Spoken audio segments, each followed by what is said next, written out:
The Tangent Egg podcast is aimed at a mature audience. It contains themes that are not appropriate for all listeners. It's important to note that we are not experts. We routinely have no idea what we're talking about and are just three idiots sitting around a table. Listener discretion is advised. Welcome to Tangent Egg podcast. I'm Seth, and as always with me is Swoosh and John Doe. Hello! Hi. And on this week's layoff news, Yay! Off to Wizards of the Coast, who laid off 1,100 workers. Yeah, we kind of knew this was going to happen, considering they kept complaining about how little money D&D was making for them. But the problem is, Wizards haven't had a great run, for the last while. Yeah. They've sort of fucked a few things up. The only good things that have come out of it are things that they haven't done. Like the D&D movie, I quite enjoyed. That wasn't bad. Yeah, that was great fun. Baldur's Gate was pretty fucking good. And they've laid off people that were involved in the two things that a lot of other people enjoyed. Yeah, all their liaisons for Baldur's Gate are apparently gone. There's barely anyone that they know left. So that's not great for things running forward for Baldur's Gate. Well, it's not great for the potential of DLC for Baldur's Gate. I don't think that's going to affect Baldur's Gate. Well, it all depends on how heavily they want it tied into source material.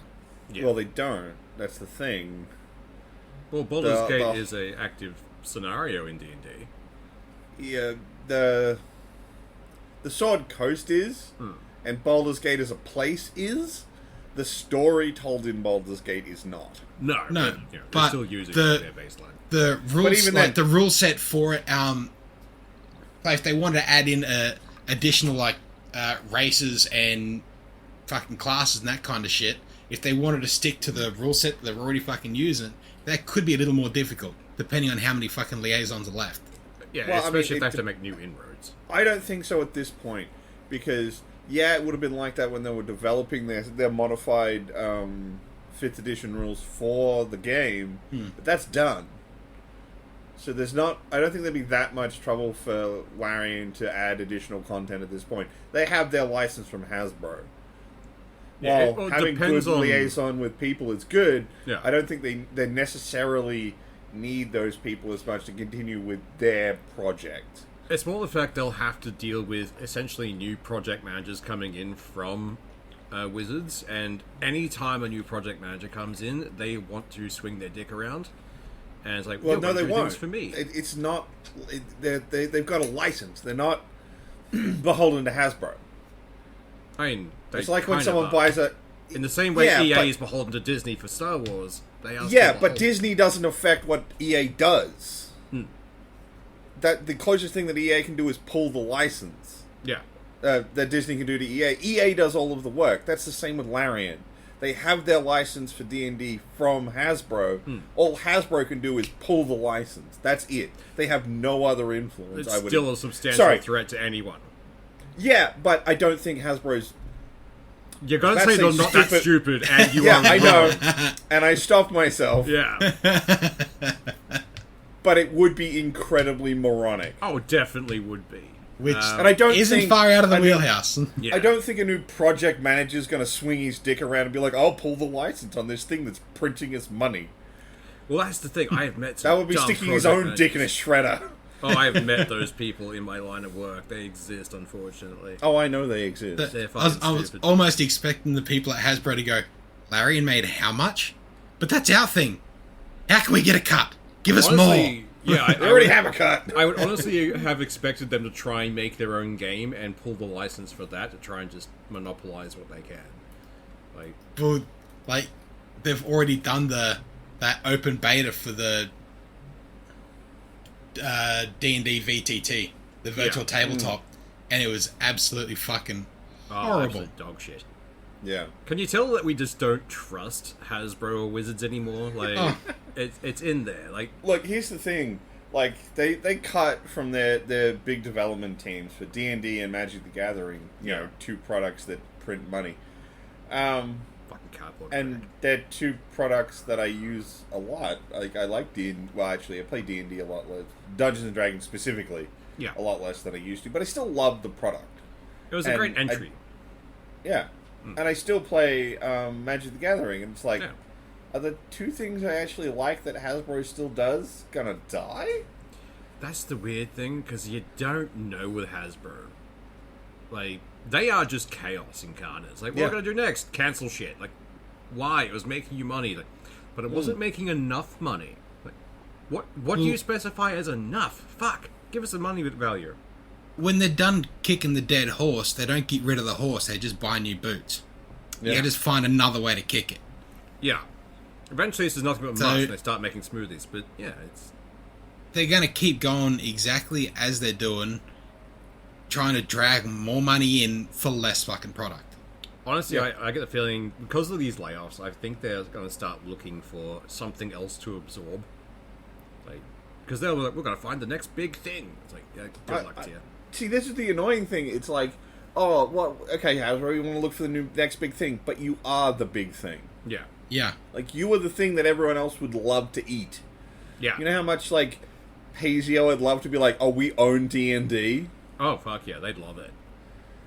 You know how much fucking every other card game would slaver to own Magic? Like, you own the big things. Stop kicking them. Honestly, at this point, I'm just waiting for Disney to look over and go, "This is a nice bit of IP you've got there, Hasbro. It'd be a shame if someone bought it all from you." Oh, I don't want Disney to own those things. Honestly, we're getting to a point where Disney's just going to run the United States, I think. I don't know. Disney's not doing great. No, yeah, like, they movies fucked are themselves fucking over a floundering. lot. Yeah. But I'm really waiting for Hasbro to say, all right, 5E's done. We're now going to do a 6E, and the player's handbook is a pamphlet. But for each spell and everything you have to buy a booster pack, and you open it up and you get 9 cards, and there's 9 potential pieces of that book that you can use. Holy God. I can almost hear the salivating from their board members right now. Like, fuck. And Dude, you you suggested that? And then a massive crack of lightning. I think someone heard you. Thor is angered by this line of thought. That's the diversion for the worst timeline. It's like, we've heard the worst one, let's do that. Oh god, I swear that's why they have like hidden recording devices in like Echoes and like Google Homes now. So it's like Hasbro to hear that shit, like, yes. Yeah, there's recording voices in minifigs. Yeah. Yeah. That would not like, you imagine I've got a wizard, but I've only got 3 spells because I've only got 3 spells in booster packs, and they're all shit. I keep getting cleric spells, not wizard spells. Exactly. Oh god, that would be fun. It'd be horrible. Oh, there is actually a storm heading our way. Neat. You know, like, they split it up, and, like, you buy your warrior pack, your melee pack, your range pack, and your magic pack. Yeah. And you just gotta hope you get things for the class you're doing. Yeah. Oh god, now that we've said it, it's gonna manifest itself, I guarantee. Fuck. Like, my first thought was they'd split it all by class. Yeah. Because then they'd get more packs, but no, you've got to keep them together. Exactly. So that people could potentially get a whole bunch of paladin cards. Well, I guess I gotta play a paladin now. Yeah. Yeah. You got to keep me in one whole pool so that, well, I didn't get the card I wanted this time, so maybe if I buy another whole box of them, I might get the card that I want. Why'd you cross-class into Rogue from Paladins? It's, I just kept getting Rogue drops. I've got the cards for it, it's all I've got. Like, can you imagine if they put all of the rules on those cards and that you had to have the card to play? It's like, honestly, I don't have the card for jump. How do I attack? God. I don't have the fucking rules for it. How do I get the DMs like shuffling through things? I can't find it. But, no, I can see them doing that. That's the annoying part, because every second edition of D&D, it's like the Star Trek movies. Every second one sucks. Oh, it could be so much worse, guys. Imagine if at the start of combat you drew from your deck. Oh yeah, and then the actions you can do. That was literally my next thought. The entire game is now fucking a card game where you can only perform the actions in your hand for the entire fucking thing. There's no more metagaming. There's no more RPG. It's just, I've got 2 cards of conversate, but I need to fucking fight something. Shit. Because it's always been the way with like the first edition of D&D, everyone loved because it was the first one. The second one, Advanced D&D, everyone hates. 3 and 3.5 were marked improvements. 4 was a burning dumpster fire of shit. No. 4 was them trying to go back to using minis. Yeah. Because if you actually look at the rules, a lot of them work so much better off of a table instead of theater of the mind. Definitely. They were definitely aimed... I think that's when Hasbro bought them originally. Hence the term TTRPG. Yeah. But yeah, because that was when like Hasbro first bought into them. I think it's like, yeah, push the minis, push the product. But then fifth edition came out and did really well. So now fifth edition is really good. I quite enjoy fifth edition. I play that more than anything else. I'm not as big a fan of 5th edition, but that's not because 5th edition's bad. It's because, to me, it's too simplistic. Yeah.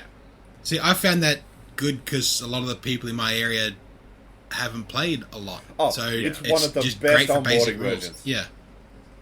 Isn't aren't they already doing D&D 1 as the next thing? That's pretty much 5.5e. Oh, okay. Yeah. It's just a slight upgrade on it.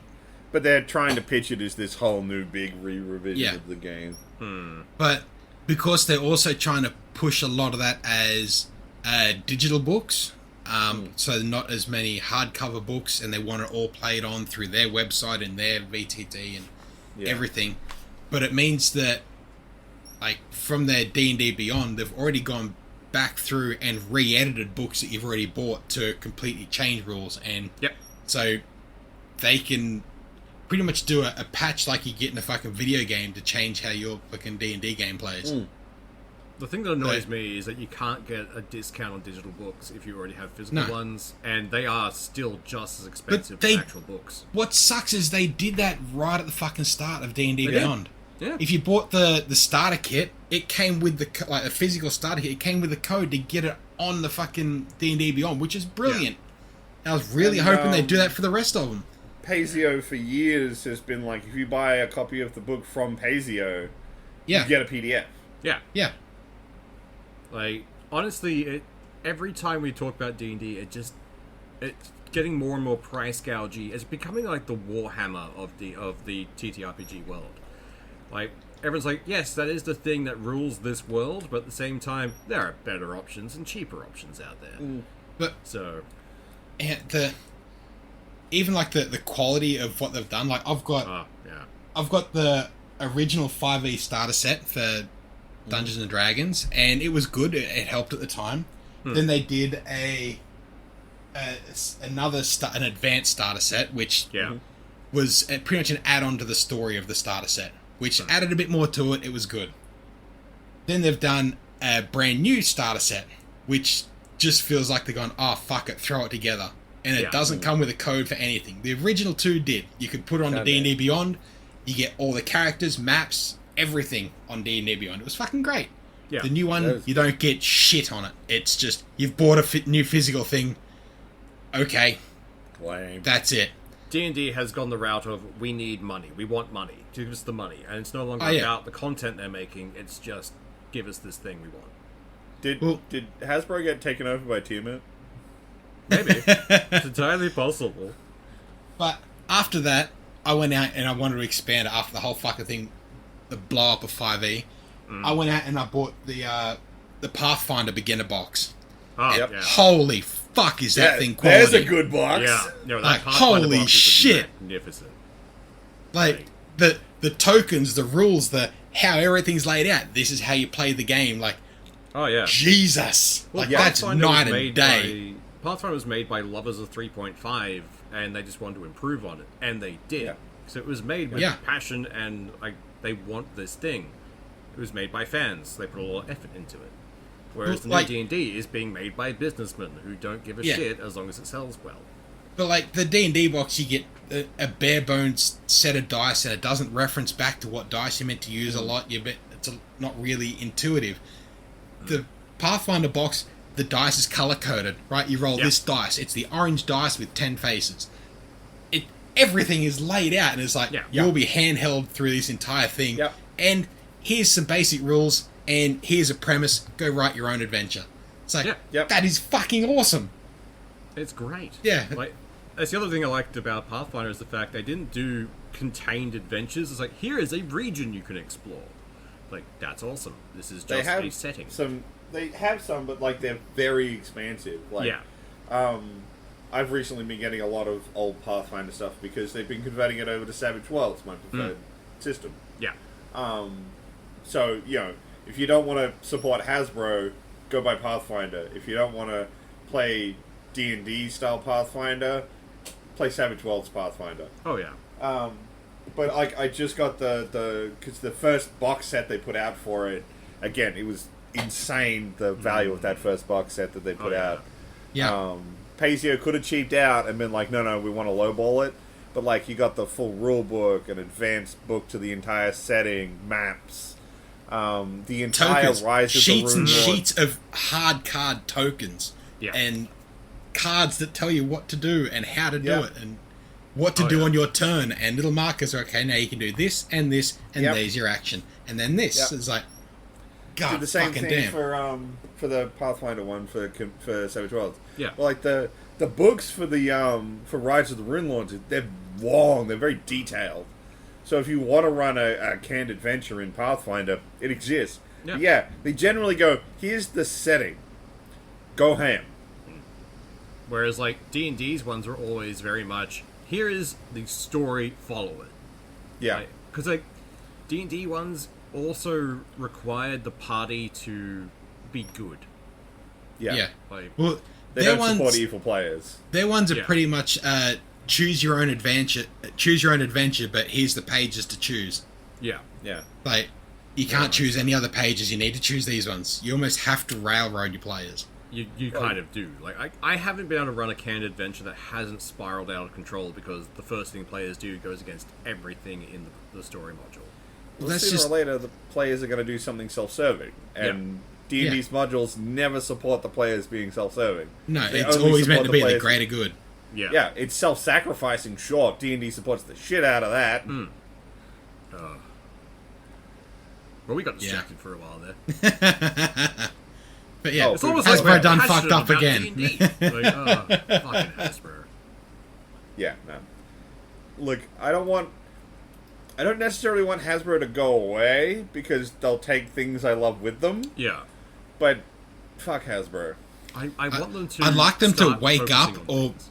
I'd like them to wake up, or just not do the things they've been doing. Yeah. Yeah. I would like them to stop being as money focused as they are, because like the issue they had with D&D wasn't that it wasn't making money, it wasn't making enough money. Yeah. And it's like, guys, you are focused on the wrong thing. Make something people enjoy, and they come back. If you price gouge them, they're gonna go elsewhere. Well, I mean, for a little while, people were questioning whether D&D would continue after 4th Ed. Oh yeah. Yeah, 5th Ed comes in and brought everybody back. yeah. Oh yeah. No, they had Because when they first did 5th Ed, like, they made it for the player base. It was fucking awesome. they went back to And basics. then they fucking gouged it again. Yeah. Well, that's the way they work. It's like a weird toxic relationship. They love bomb you for a bit, and then they go straight back to their toxic ways. Yeah. Yeah. Shall we move on to the next thing? Yeah, let's Yep. get more angry about other things. Well, I mean, this one's kind of a holding pattern. Yeah. Because apparently Google's lost its case with Epic.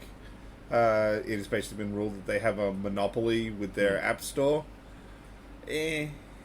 Like, we'll see how it goes, since the other side of that against Apple was ruled to not be a monopoly.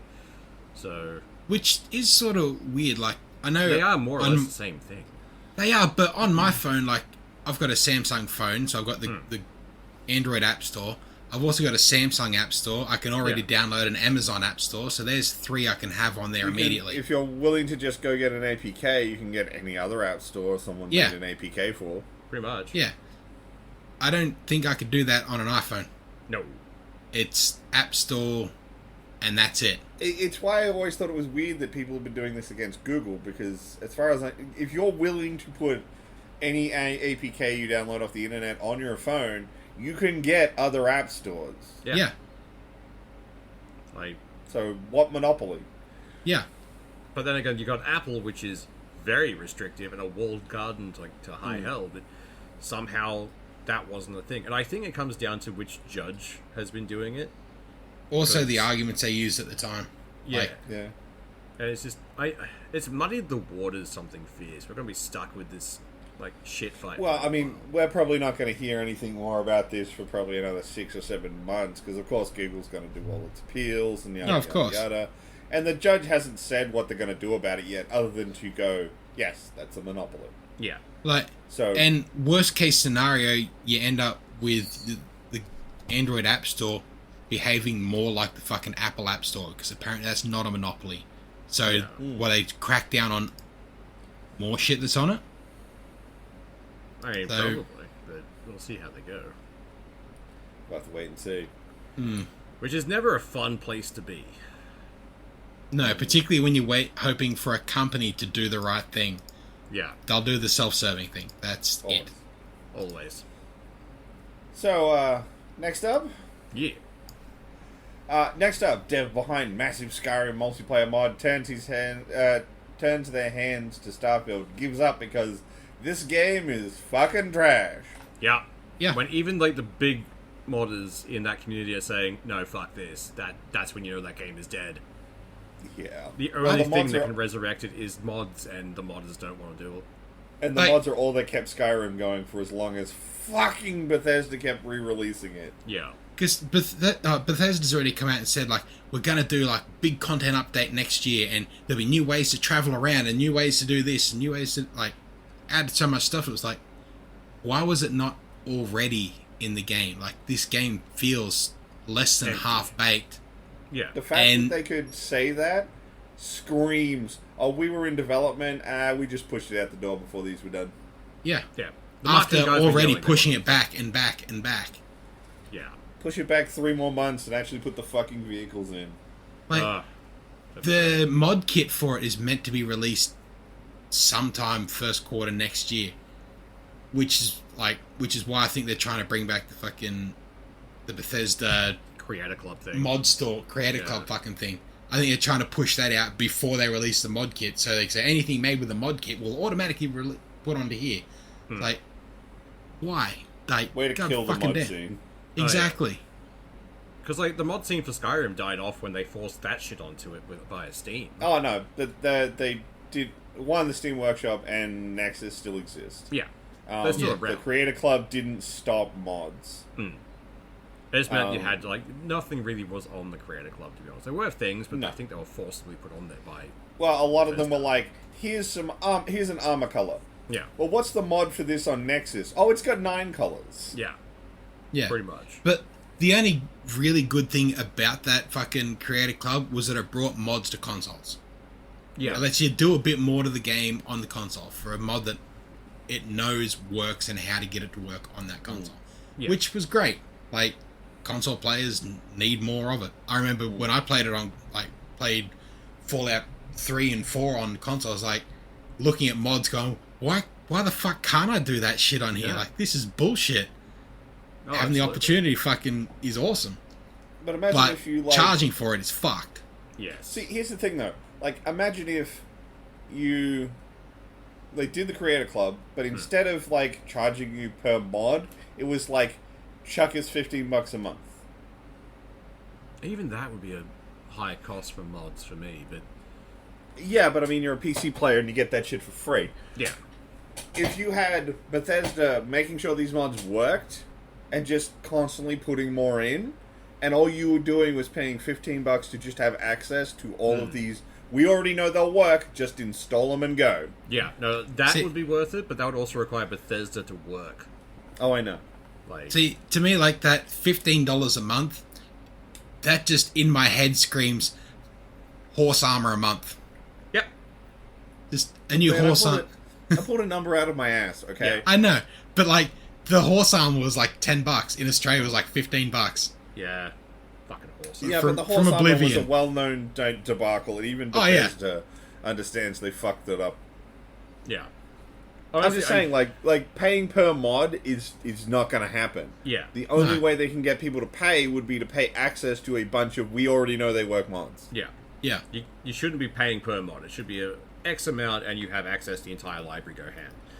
But it just to But me, that it's library would have scummy. to, 1, be big, and 2, have to constantly be updated. Yeah, and it would also require Bethesda to make sure they work. But we know they won't do that. but No, they it can't even also make has- their own game like, work. It'd have to be ever growing. Because if you already had a save with a mod, then they go, "Oh no, we're going to remove this." Well, fuck, now I got to start the fucking game again. Yeah. Well, the annoying thing is for a product that requires the modders to function half the time, like because they don't do their own QA, it's the modders who fix shit. You'd think they would want to foster a modding community, but they always seem to be at odds with them. Oh no, they've grown too complacent. Their Yeah. head is too big now. Yeah. Yeah. We're so important. We can charge for these things these peasants make for free. Yeah. We don't need them. No, you do. It's No, kind and of fucked them. they're finding that with fucking Starfield. Like, Yeah. holy shit, that game is broken. It needs it's- someone to come through and fix it. What's its current fucking Steam at? I know it was like pushing negative last time I looked. I think it's reaching overwhelmingly negative. I don't know if it's It wouldn't crossed fucking that. surprise me.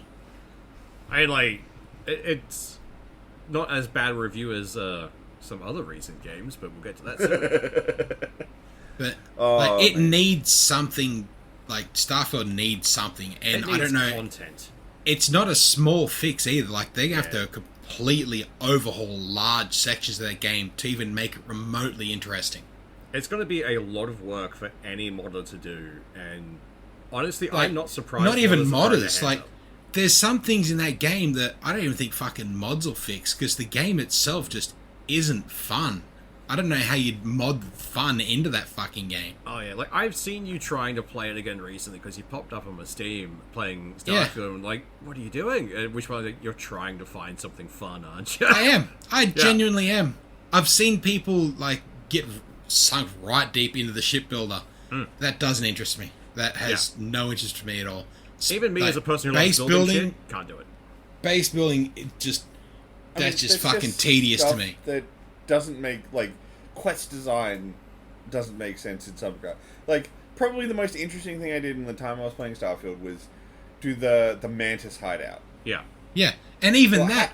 Why the fuck couldn't I take that bastard over? I wanted to keep that as a fucking base, but no, it's just a placeholder. I can't do anything else with it after taking the ship. Yeah. But, like, how do I get the quest to go find the Mantis? Do I go to a city where the Mantis, or a system where the Mantis operates and hear about this mysterious figure and go on a whole quest to find them? No. I shot some random dude and he told me where the base was. Yeah. Yeah. Like, it was just badly done. I will play Outer Worlds before I play Starfield again. Like, you know it's bad when the entire game could be reduced down to about a 3-hour playtime if they just gave the character a mobile phone. Yeah. Yeah. Pretty much. All the side quests are done then. Like, you know, you need to go talk to this person. Okay, what's their number? Yeah. Done. Yeah. Like, How in space can I not just call someone? yeah. Like, I Like, get, like, someone's like, oh, Intergalactic GPS. Where is this Yeah. person? I There can they are. understand Find it. 'em. It's like, if you haven't been to a sector before, you haven't registered their comms buoy or some bullshittery, like, you can make a reason for it. That gives you a reason to go there once, at which point it's like, right, cool, I have a comms relay, I can call people there, I can set things up. Which would make it so much better for trading. You could be like, cool, Well- contact these people, what do you need? I can get that, here we go. Yeah. Bring the I'm pretty stuff sure to that's you. why they wouldn't let you just do auto jumps through nodes that you hadn't been to yet. Yeah. Despite the fact it makes no sense why I have to go to this node, to jump to the next node, to jump to the one I actually want to go to. Yeah. It doesn't make sense. Why? Because it's just... Why do I have to stop? Yeah, Yeah. Why should I have to stop in this area? There's no reason for me to do it. Like, it was such a strange thing. Like, it's Yeah. that far in the future. There should be a comms network. There should be some, like, transport hub. But I mean, that's the sort of stuff people were starting to mod into the game. Yeah. But they have to release the mod kit that gives them that kind of depth into the fucking game that they can do this kind of shit. Yeah. Because But currently it's all surface level. They can't actually Yeah. add content to the game. They can just modify what's already there. Yeah. The problem is, like, we got blueballed by this game because we want a a sci-fi kind of thing. Yeah. I will honestly reinstall Outer Worlds just so I can get the sci-fi, Fallout experience again. Despite Outer Worlds not being great, it was still better than Starfield. But like, Yeah. this was the Bethesda game that I felt was like, fuck me, this is my game. Like, Yeah. I enjoy the fantasy. Sure, Oblivion's cool. Fallout, it's post-apocalyptic, cool. It's just not the aesthetic for me. Yeah. Space sci-fi shooter, fuck yeah, I'm all over that. I want it. All God three of us fucking are into damn. that. And then, no. Yeah, we got we So- were all so hyped for this, and we just got let down. So, side note, that it was just a weird thing I watched on YouTube. It was a dude reviewing all of the weapons in Starfield and the way they function. Yeah. You know that there is wildly different reload animations between first person and third person? Yeah. No, because I Which never is played in fucking a third weird person. thing for them to put in there when they half the features weren't functional. Yeah, some of the actual guns, like, the way they reload doesn't look right in first person, but if you go into third person, they actually correctly function. Yeah. It's like two separate teams did the animations. I would not be surprised with how Bethesda, like, compartmentalizes shit. That would not surprise me at all. No, neither would I. Yeah. No It was one just team can know what the bizarre. other team is doing. Yeah. But like, You know, things like the already shotgun had pumps in the wrong direction. they Yeah. already had like shooting I mechanics noticed from that. previous Fallout games. Mm. Like, sure, Dude, they got this- rid of the Pip-Boy, but god fucking damn, like, look at any other shooter on the market. It's not as though Yeah. there's nothing out there to look at. I mean, I think we said this like a week or two ago. There's no excuse anymore for having bad gun combat. Yes. Fucking oath. Like we've done it enough now. Like, the indie guys can make good feeling gun combat. There's no excuse. Your gun should feel good. Sci-fi games haven't had a good rep for a while now. Like, what was the most recent one that was good? Like, I can't think of any that would legitimately. I enjoyed the shit out of this game. I want more of it. Like, I don't can't know. think of any. Mass Effect 3. Well, yeah, fair enough. Quite a fucking while ago. Yeah. Yeah. But, we need something to revive Halo 3. that genre. I mean, if you're just talking Titanfall. sci-fi game, if you just oh man, Titanfall 2, Jesus. Oh Yeah, yeah, no, Titanfall. Titanfall 2. Fuck yes. I've just been sort of playing through the campaign of that recently, and oh my god. Yeah. I kind of hope we get a third one just to recapture that. Apex Legend has to die before that happens. Yeah. That's not That gonna prints happen. too much money for the studio. Things like they're printing money, but they're not putting it back into other projects. They're just sinking it back into Apex Legends and paying their CEO a shit ton more. If they do release a Titanfall 3 and Apex Legends is still active, it's going to be a fucking hero-based shooter. Yeah. They'll be shoehorning the characters from Apex Legends into the fucking campaign wherever the Well, fuck they can. technically they are in the same setting. They are. It's just gonna be annoying as fuck. Yeah, we won't get what we want. We'll get something cookie cutter and horrible. I want Titanfall 2 updated. Yeah, I want more story, please. Give me more storyline and Yeah. single player. It'd be great. Let me call in a fucking Titan to shoot shit. God damn. The multiplayer for that game was the tits. Yeah. But, Anyway, shall we move on?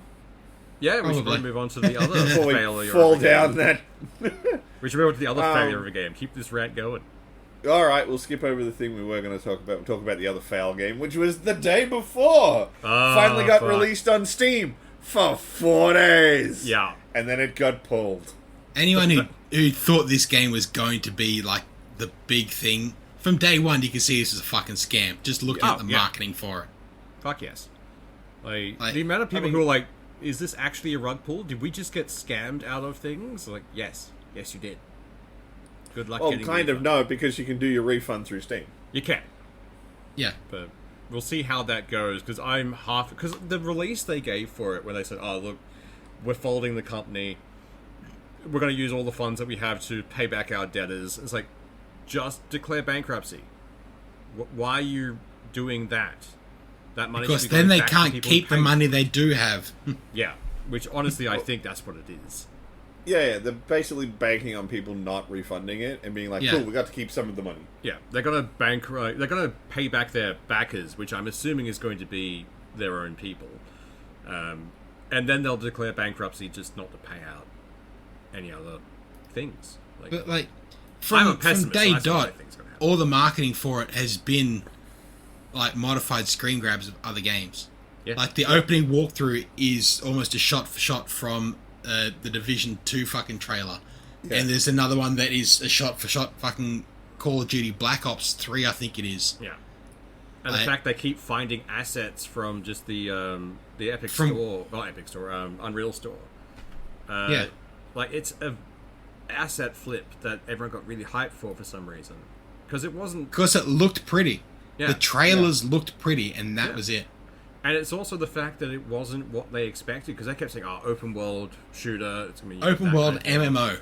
Yeah. That's what And they then promised from the start. And then it's just an extraction shooter. It's like, what the fuck? This is not what we paid for. This is not what we signed off for. No. What happened? Pretty much they got to a point where it's like, fuck, we have to release something. Yeah. Or we can never release anything else ever again. Yeah. And so they pumped out the cheapest, quickest fucking thing they could. Because even the fucking gameplay loot, like the actual gameplay itself, is an item you can buy from the fucking Unity store. Yeah. Honestly, they're going to try and... They're closing down this store. Like, what's it called? Entertainment? Fantastical or some shit like that? Fantastic, whatever it is. They'll just rebrand under a different name just to try and get rid of the stink that is this, and they'll do it all. Yeah, it wouldn't surprise me. Yeah. That's why they haven't done bankruptcy. The guys who want to refold it all, they can't do that if they declare bankruptcy, because the CEOs and everything, they can't run a company again for, I think it's like 7 years if they go bankruptcy. So they're just trying to be like, yeah, we're folding it, and we'll come back later. It's like, guys, no. Like, that's bad. You know what's not coming back later? What? E3. Yeah. Nice segue. Honestly, I keep thinking they're dead. Like, I thought they were already dead years ago. I think most people thought they died after Games Fest started. Yeah. Pretty much, like, from the start of Rona, when everything was locked down, they couldn't do an E3, I thought from that point there'll never be another one. It's done. Like, they were dead what's the before. fucking point? Well, I thought they might, but then Jeff Keighley did his big digital thing, and it's like, Yeah. there we go. E3's Yeah. dead. Honestly, like, E3 had to, like, was overdue death. Like, that was Then again- slow death. Yeah, because, like, originally, to go to E3, you had to be industry. Yeah. Like, only industry people went to E3. And then they started opening it to the public, and it's like, oh, Yeah. that you aren't getting enough industry people to turn up to make this thing profitable anymore. Yeah. That's a problem for you. And yeah, it seems to have just slowly, continually died from there. Yeah. Yeah. And Well, yeah, it as tried of to this be year, too many things. It tried to be a Comic-Con. It tried to be a Games Expo. It tried to be a cosplay fucking expo. Yeah. They had to pick Yeah. a lane. Like, they never had the capacity or the same runt behind it as, Comic-Con had. Particularly after, like, PlayStation dropped out of E3, they have their own little expo pretty much in a parking lot across the road. Nintendo just released a video. The only big company that was still going to it was Xbox. Yeah. And Even once then, they having started, their own shit. once they started doing their own little thing later on in the year, they weren't going to announce their major titles at that anymore. Yeah. When they could do their own fucking thing, how they want to do it. 100%. Yeah. E3 became a indie thing, and there's better indie stuff. Like, there's PC better Game stuff for Show it. is a fucking Yeah. better display of indie titles than fucking E3 is. So is Guerrilla Collective. Yeah. Absolutely. But you know what isn't a good thing for indie anymore? Indieland. Which is Well, now I mean, no longer a that- charitable thing. Well, that might still be good for indies. We don't know. But yeah. Honestly, if I was anyone associated with that, I would burn Indieland to the ground, start something new, keep the completionist away from it. Yeah, yeah. Yeah, that, Unfortunately. that whole fucking charity, like, that thing in particular, I very much doubt will continue in its current form. Yeah. Someone else may Honestly, pick it up and continue what it is, but it's the going to be fucking stink hard to that come has- back from it. The stink that's come from it, if there is any charity thing and the completionist or anyone like closely associated with him is involved with it, that's going to poison the well. I don't think anyone, like people involved with him will be a problem, but I think anything to do with the Khalil family will be. Yeah. Yeah. So, we've kind of jumped over the update here, which is we finally got a response from Jirard, the completionist, on the whole thing with the Open Hands Foundation. Yeah. And it's not a good response. It is. It comes off very confrontational because it's very much a no. Like, you're all wrong. You're all saying these horrible things without receipts. It's like Mudahar and Carl showed receipts. Yeah. They had from your own mouth things that were said. They didn't take it Yeah. out of context because they released the entire call. Well, no, they didn't. They haven't released the whole call yet. I thought But they in had. Mudahar's... No. They showed a segment where they were talking about when he knew. I got mistaken. I thought they released. the And entire- in Mudahar's video, he shows a little more of that segment Yeah. as well. But in Mudahar's response to Jirard, he says, "Look, we should put the whole call out." yeah, I'm okay with it. I'm pretty sure Carl will be okay with it. It's in your court, Jirard. How do you feel about us releasing that entire call? That's where I was getting confused. I got the wrong end of the stick there. But yeah, no, like, honestly, the response that came from Jirard was very fucked up. So, it has a couple of different segments to it. Yeah. It starts out with him trying to make you feel sorry for him by talking about his mom. Yes, And which was it's like, fucking this has manipulative as shit. nothing to do with what we're talking... Like, he talks about how, like, you know, they donated her brain and spinal column. I can and understand there's autopsy that for reports, one and here's the autopsy thing saying we Yeah. donated it. No one cared. No one was questioning whether or Yeah. not your mom Yeah. had frontal That temporal... wasn't The only- donated from an indie game. Yeah, the only reason that was brought up, I think, was because Sympathy. some ordinary gamer and Carl did mention, because it was a release ages ago, saying, "Oh, we donated body parts," and they were like, "What the fuck does that mean?" So I can kind of understand. I don't. Not much. I'm pretty sure the whole point of it was just to elicit sympathy. Yeah, no, it was, My mother died, and we donated her brain. 'Cause he even feel goes like- sorry for Jirard. he even says like, "Oh, how could you think that I'm using the foundation, my mother's name, to gain money?" It's like people do that every day. Well, I mean, you're using it right now. You're using Yeah. your mother's name right now to elicit sympathy. Yeah, Yeah. like out the gate, he had already burnt that fucking bridge. So Like, come on, man. the next little section he does isn't actually that bad. That's a lot of where he talks about how e-filing works and Yeah. and stuff like that. Yeah. That's fine. That's a completely okay section. Yeah, It's the middle. It's like the second, like the third quarter of it. yeah. Where he gets really angry. And he starts talking about, oh man, like, yeah, okay, I said some things, and I'm sorry if you felt misled by those statements. He definitely tries to downplay what happened. Yeah. You know, the bit where you did charity fraud, Yeah. And like, and in multiple different ways, depending on how you want to look at it, because, like, there's the actual fraudulent statement of associating yourself with charities, yeah. but, like, how much of your business got positive press from being associated with those charities? Yeah, no, his channel definitely grew because of Indie Land and the charity and that kind of stuff. Like, and having celebrities going on it. Yeah. Like, So, you know, your charity fraud increased your business however you want to slice it. Like, Yeah. you didn't You have profited suggest from that they this. were going to get put into these things. You said it was. Yeah. You straight up said Well, it. At the start of each show, it was like, we're working with these charities this year. yeah, and then- Yeah. he would specify this year. So, you know, it's not I interpreted it wrong. It's you fucking said it. The worst Yeah. part is he ended up giving the money, which is great. He gave money, but he gave it to a random charity. He's never. I don't think he's ever mentioned it in previous streams. I don't think it fucking matters. It does It's a in dementia. a way. It's Simply, just a dementia group. It doesn't really matter. He donated it to someone. he donated to a dementia group, which is good. But the problem was because he named foundations by name, that's where the fraud can come in. Because he said we donate to these but people, and then no It wouldn't money have. went It to wouldn't have them. changed any of that if he donated the money to those charities. It would give them less ground to stand on in some cases. I don't think so because the money was elicited that way anyway. So even if he donated the money now, it wouldn't stop the charity fraud. Oh yeah, No. that's still a So thing. it doesn't really matter where he sent the money. It would at least But- have looked better for that charity fraud case he's going to have to face. Because if he'd gone, we gave the money to those people, it would the other side wouldn't be able to go, aha, you didn't give the money to these people. You kept saying you were giving it to.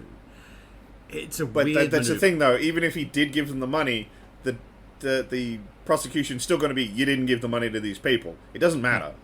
It's Well, an irrelevant point. It kind of isn't irrelevant. I work with legal all day, every day. It's one of those sticklers for me. Simply for the fact that if they had given the money to these foundations they kept naming, the only thing the prosecution could then say is you hoarded the money and didn't give it away. You weren't open to what happened. Still a case for fraud, absolutely. But it's less of a case. There is less repercussion to come from it. The Because they fact that did he- eventually pay it to Yeah. those people. They eventually fulfilled the promise they made. It was late, sure, but they fulfilled the Well, promise. this is where we don't know the back end of that stuff. Yeah. Yeah. Because if those organizations wouldn't have utilized the money in a restricted fashion, Yeah. then he's not going to donate it to them. Honestly, like, all he had to have done at some point was say, hey guys, we're actually stockpiling this because of these reasons. Oh yeah. It would be well, fine. see, that's one of the things that in that particular ranty bit where he talks about how, like, you know, that was the idea. Like, we didn't want it being used for admin fees. We wanted it being used for a restricted donation. So that's what we're doing. Except in the phone call he did with Carl and Mudahar, he said he didn't even fucking know. So how is that always the plan? Yeah. Like, he didn't know until, like, a year ago. In which case, then I got involved to move that money. It's like, and then the money didn't move. But even that whole thing of, we didn't want it to go to admin fees, we didn't want it to go to this, we didn't, like, the companies you're giving it to have their own fucking charges. They still have to pay staff. Like, it still has to go fucking somewhere. You give it to them for them to be able to do what they fucking need to do with it. No, so the idea Admin is that with a restricted donation, you can go, this 600,000 must be used for research. Yeah.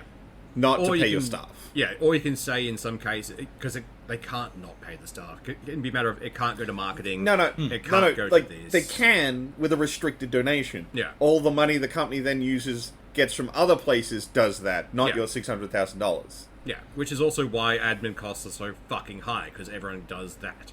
Yeah. It's one of those things where pay the admin fee. These people do good work. You can restrict it to say, please don't Well, put it into you marketing. hope they do. You hope you do. Yeah. You have to take everything on charity on hope and trust. But it's one of those things, like, just pay them the admin. Like, these people are, like, the people they have working for them in most cases are volunteers, or they're doing stuff that they can. You do need to pay admin costs to wrangle that many people. I get that it sucks, money's going to it, and I get you don't want to. But at the same time, just give the money.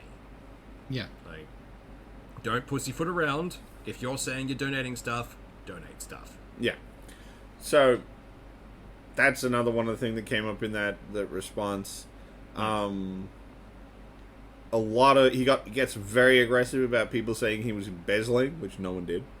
Like, he keeps saying the accusers, mentioning Mudahar and thing is that, but So, which is very inflammatory. He never says Mudahar and Carl. Yeah, he says He just the says the accusers, but uses Mudahar and Carl's videos. So it's very clear who he's talking about. But they never And Mudahar really- and Carl never called him an embezzler. Yeah, they never mentioned embezzling. All they always said the money is in the accounts. The discrepancies that they Or had is the all money in the account? Yeah, This they is, asked this that there should was be there.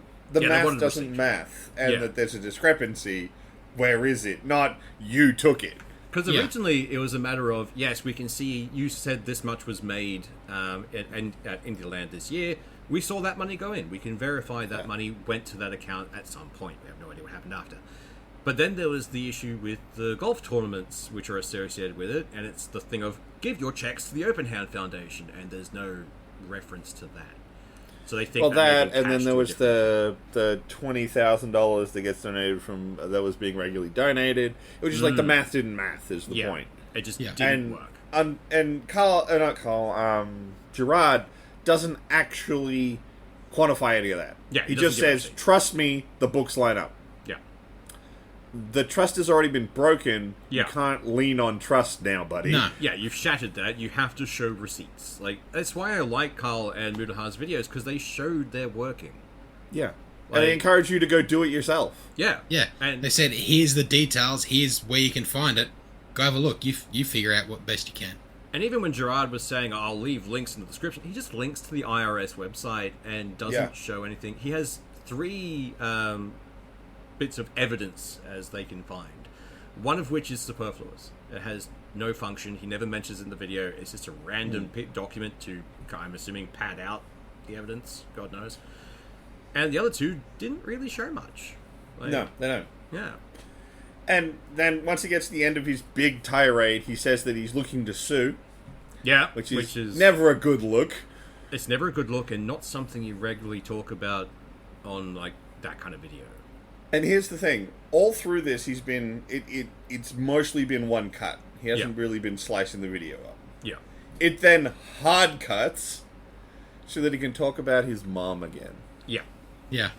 Like, Clearly using his mom as the last thing in the video. Yeah. So that the thing people most remember on is sympathy. that yeah, it starts on sympathy and it ends on sympathy, and you can tell the hard cut is because he rewatched it while editing and realized, no, I need to end on sympathy and not yelling It's at the it's I a need to sympathy be shit sandwich. calm and happy, and it's all about the charity.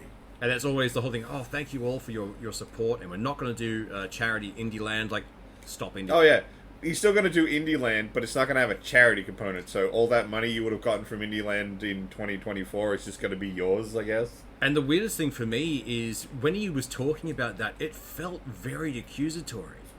Yeah, It's like, you guys made this happen. Yeah, you made it so we can't do charity. Yeah, it's because of you guys, like the people that are not doing this charity thing anymore. It's like, you're not doing the charity thing anymore because you can't be trusted with money. That's what it Yeah, comes no one's down going to donate to a charity you run anymore. Yeah, like, honestly, Indie Land can only come back under a different name. Because if you do Indie Land in 2024, it's going to be nothing but trolls, it's going to be nothing but people screaming in the comments, and the stream will be unruly. You can't come back from this. Can the idea, everyone else who's associated with it, all the other creators, can do their own thing, because they were distanced from this in some way. Or you could potentially go Indie Land, hand it to someone else. Yeah, Yeah. give it to a bunch of other creators. I think that's the only way it has any way forward. Because It's a even poison people well. that were involved that wanted to be on the fucking stream to play a game or to do whatever, who's going to want to sit in that fucking lounge next to him and play a game? Yeah, like, The you only thing they can't can be do involved. is to take what it is, palm that whole fucking thing off, and wash his hands and walk the fuck away. Yeah, And deal If he with was whatever smart. repercussions are coming. Now, If he was I don't- smart and he wasn't in it just for the sake of growing his channel and getting money of some kind, he would have done that. Now, I don't want to necessarily like write Jirard off, but he's gonna have to do so much better if he wants to correct the ship. Like, Oh, that absolutely. response was not the way to do it. No, fuck Getting no. angry at the community and throwing a tanty in Yeah. your response video is not the way to do it. And it basically just gave Mudahar a pile of ammo in the next in the response video he put up to that response. I'm Yeah. almost waiting for the classic TikTok apology video. Oh, I'm expecting that to happen. It's like, The I think my favorite thing in Mudahar's response is a bit where he gets Jirard's like, "I'm sorry if you felt like I said that it was being donated." Yeah. And then he immediately cuts it to him saying it was being donated. Yeah. Then he replays the scene with Jirard again, but slightly zoomed in, and then does another one, and then Yeah. slightly zooms it in and does another one. he handed them, like, basically it's like, oh, here's both barrels, please, shoot me. I was like, Yeah. mate, It's did a- no it's a- one check this? It's bad, and Jirard's really gonna have to work to come back from this. I'm not saying he can't. I mean, Like, some creators have had some pretty heavy shit laid against them and then been able to bounce Yeah. back. Jirard but- has a company, essentially. He has a brand. Yeah. And he has editors and that kind of stuff. Either he edited this response himself, and never gave it to someone else to check, or his editors just went through the job and didn't do anything. I gotta imagine he did it himself. I can only imagine he did it himself and showed no one. Yeah. Because it's just I mean, such a lot of the thing feels scripted by a lawyer. Yeah. It does, but at the same time, that second half is too emotional to be I know. done by a lawyer. Oh, yeah. Oh, the first half is a lawyer. The The back first half is... is I'm hitting the points my legal team told me to do, and then it gets to the point of I'm going to sue these people. It's like a lawyer would tell you not to say that. Yeah. A lawyer would have been in the room with you with a squirt bottle going, bad! The Stop minute it." you go, I'm going to silence these people with a lawsuit, you look like the bad guy. I do Yeah. like that the community has not rallied behind him. The community has gone, Sorry, what the nah, fuck is this? So, people outside of Jirard's community are completely skeptical. Yeah. It wasn't until that response video, like, a lot of Jirard's fans were like, no, he's a good dude. Yeah. And then that came out, and they're like, he didn't actually respond to anything. Yeah. I mean, I guess the audit, if we can get that audit, we'll still back him. And then Mudahar put out his video where he broke down everything that was wrong. Yeah. And now his community's like, we need some evidence now, guy. Come on. Yeah. We To the never point liked that where guy, really. Yeah. The completionist subreddit, which was a public subreddit, has now gone private. Yeah. And their main moderator has stated that if anyone posts anything to do with this lawsuit, he's deleting it. Yeah. Yeah. Because that's what innocent people do. Definitely a thing. But it's a Yeah. absolute shit show. But we finally Look, got the I will response. post in the show notes the response from Jirard and Mudahar's follow-up where he breaks Yeah. it down. Yeah, it like I said, Jirard did not do a good response. It's not made him look better.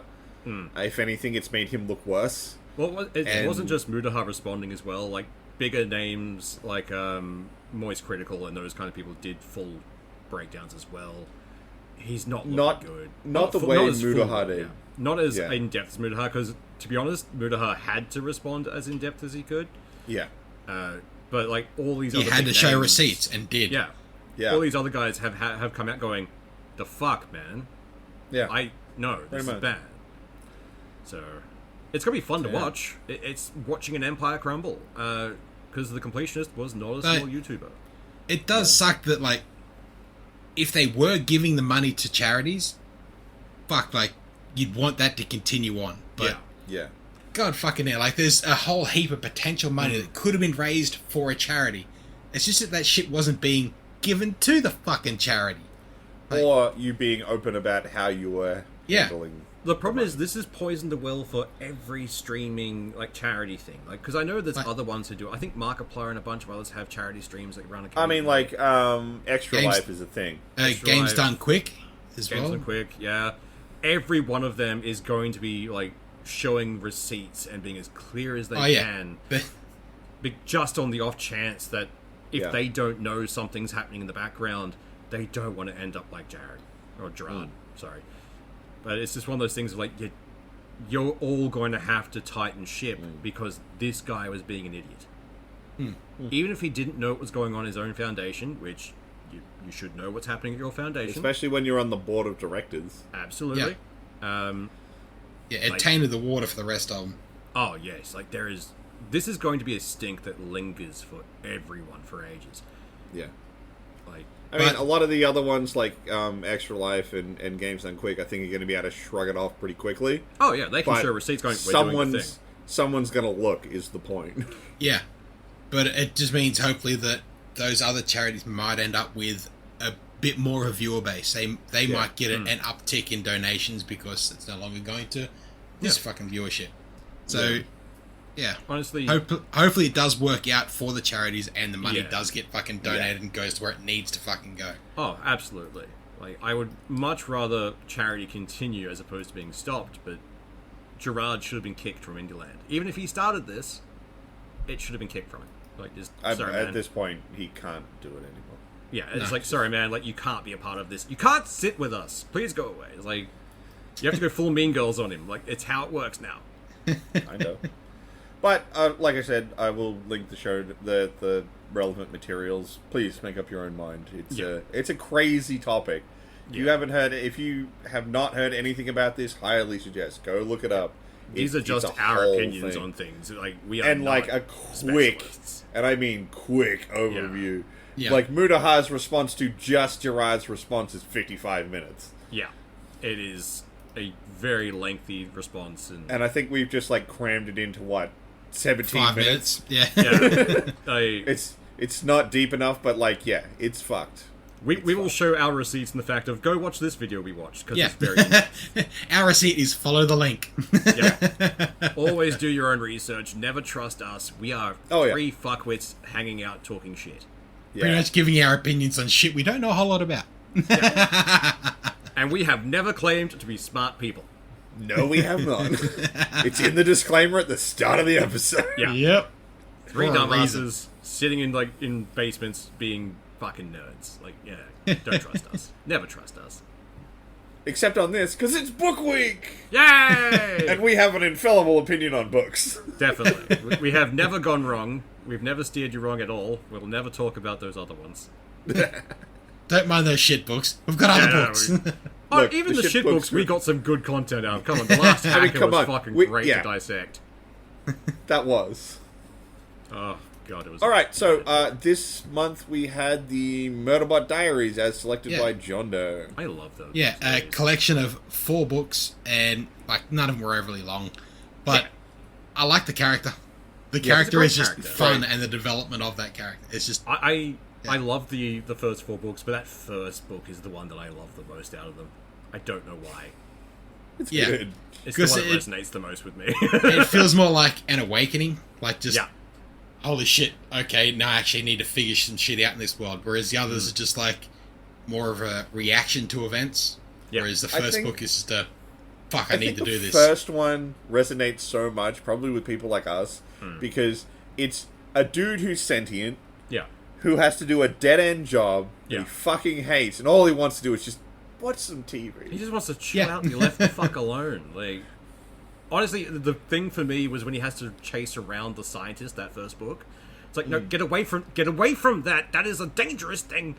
And it just felt like herding cats. Like, I honestly feel so much sympathy for this character, and it's a robot person. Like, it's a clone jammed into a robot suit. It's fucked.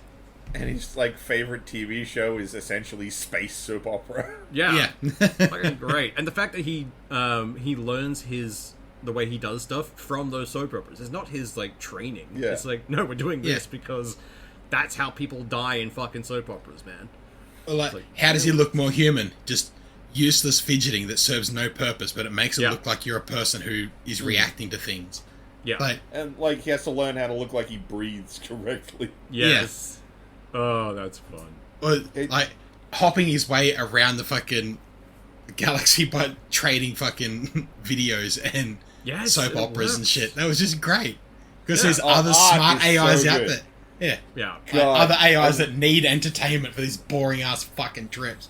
Because it's always like the transport AIs for like transport barges and shit. It's like, just here's a bunch of shit. I'm gonna hang out in here, take me places. Like, done. Yeah, but when he meets Art, that is so good. Art is the best. I love Art. Or It's is a it wonderful series. Asshole Research Transport? Yeah. Yeah. It's so good. The series is great, but it does read like something that's definitely on Rainbow Road. Like, yeah. Well, the first one was just a short story. It wasn't meant to continue on. And then they continued the character. It's why Book 7 isn't on Audible, because it's a very, very short story and it wasn't worth recording or uploading onto Audible. Yeah. So, if you do look at it and say, why the fuck can't I read this one? Because it's fuck all pages. Go to Real Road and read it yourself, if that. It's a 2-hour read at most. But those longer books are still good, and he gets a lot of fun time in them. I've read all of them. They are quite a good time. I would highly recommend. Particularly doing it like this, with like the 4 together as a cohesive unit. Almost a cohesive unit. Like, I haven't listened to the 5th one yet. It's in my to listen to list, which is too fucking long. But and it always grows. But having that as an overarching story, I think worked well.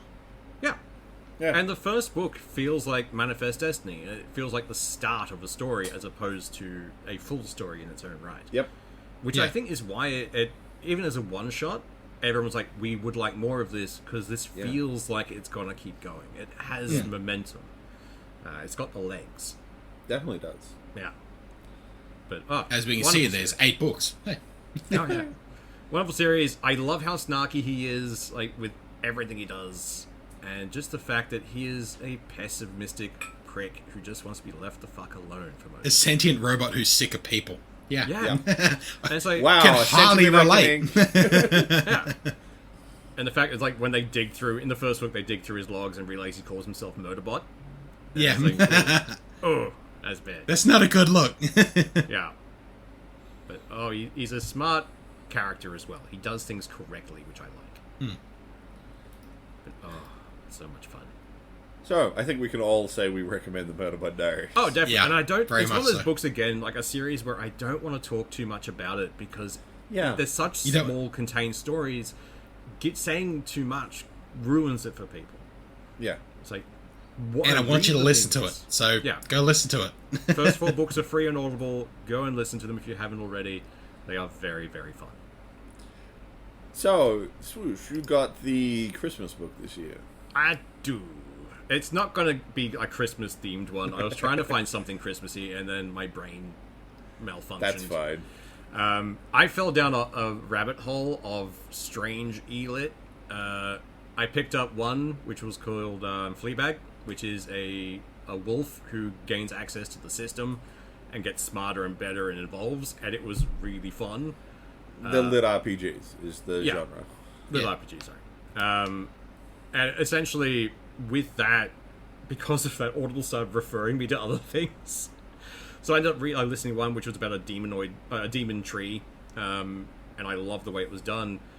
But it put forward one called Dungeons in the Clouds, and it seems interesting. It's a guy who gets reborn as a dungeon core, and he's in the cloud, and has to survive and build and grow and gain people. And then there's other dungeons who don't like him. It's like, I like this. This is gonna be fun. So that's this month's one, Dungeon in the Clouds by Daniel Weber. Yeah, it's Cool. good. Part of the Rise of Curse series, and hopefully this is not my first stinker. We'll see how we go. It's got good reviews, so we'll see how we go. Yeah, it's got nothing but 5 stars so far. Oh, a couple of bad ones, but who knows. And hopefully it's not too stat heavy. 5-star reviews in. Maybe. Look, as long as it's not too stat heavy, I'm okay. That was with one thing that, like, I've also read Fleabag, and that was Yeah. one thing that did kind of annoy me about that book, is they reel off the entire stat line way too often. Honestly, any one of these lit RPG kind of books, they just need to compress the stat blocks. I get they want to stay true to the material, but just give us the changes. Yeah, Yeah. just the update and like what kind, like a massive update. Okay, cool. But if you've mentioned Each individual point, like, God Yeah. fucking damn.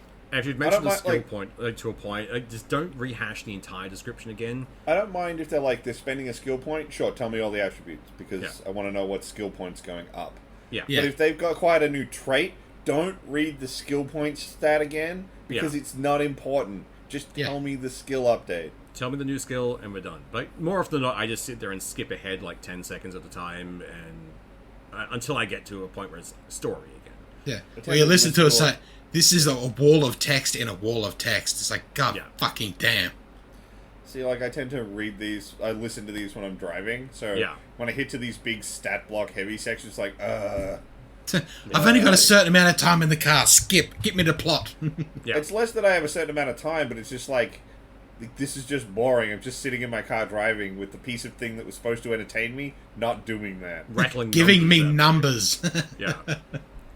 But that's the annoying thing. There's really, really good stories out there, but then you get that crunchy bit of numbers thrown at you, and it's like, I like the story. Get back to the thing, please. So, and maybe good ones, it's not a big deal. Like, I've never been particularly annoyed by whenever they talk about the stat screens in He Who Fights with Monsters. Yeah. No. Well, I mean, like, that's very little, like, not exactly number crunchy, to be honest. Like, that one's more of a, I have this ability. And then Here's your stat, here's your level, and that's it. Yeah. Yeah, but they keep it quick. They don't tell me every stat and level he has. They just update me with the new info, how it affects things, and move the fuck on. Same with Stray Cat Strat, which the 5th one dropped recently. We should. I am most of the way through that one, by the way. And no gratuitous sex scenes yet? Not yet. Not yet? Fair. Another one I started listening to on the 3rd book of, which only just came out, is Azarinth Healer. And it's I've seen that. Yeah. Yeah, it's a person who managed to get a class that's combat who can regen themselves. So they just throw themselves into a blender and then just body fight, like tank it and try and punch it to death. But the stats in that who stats into boxing or gets well, she goes into kickboxing, and it's just she finds here's the thing, I'm gonna punch it. Yeah. It's I've read the 1st book of that. It was really fun. I liked it. Yeah, the 3rd book of that just came out. But all the stats of that are like, okay, here's your skill, here's the level. Next skill. And it's just, it takes all of the crunchiness and just narrows it down so you get back to plot, and I like it. I like the fact she finds a necromancer bar under a dungeon at one point. That was fun. Yeah. And that comes back several times in future books. It does. But yeah, that's a good series. I'll have to... didn't realize the 3rd one was out. I have to catch up on that. Yeah, I didn't either until I started reading the 1st one, and the 3rd one dropped, and they advertised that. Okay, I guess I'm buying them all. Shit, my to-read pile just got bigger again. Yeah, I gotta finish these before I can do Stray Cat Strat, before I can move on to other fucking books. Particularly Honestly, this month's book. Every week when we sit down to, like, discuss the podcast, we end up adding more books to us to read. Yeah, we do. But yes. But we are out past an hour, so I think we can wrap things up. We'll be reading Dungeon in the Clouds, and we'll be talking about that one in the new year. Yay! Fuck, this year's gone by friggin' quick. Well, I mean, we've only got one more episode this year. Next week's episode will be the last, second last one for the year. There will be a Christmas episode, but that one's a special. You'll have to wait for that. Special one. Alright. But, yeah. Next week will be our wrap-up of the year episode, so you can look forward to that. A year in review. Oh, yeah. And this is the first time we'll have an entire year of books to talk about. I know, right? It's gonna be good. Alright, guys. Y'all have a good one. Enjoy. See ya.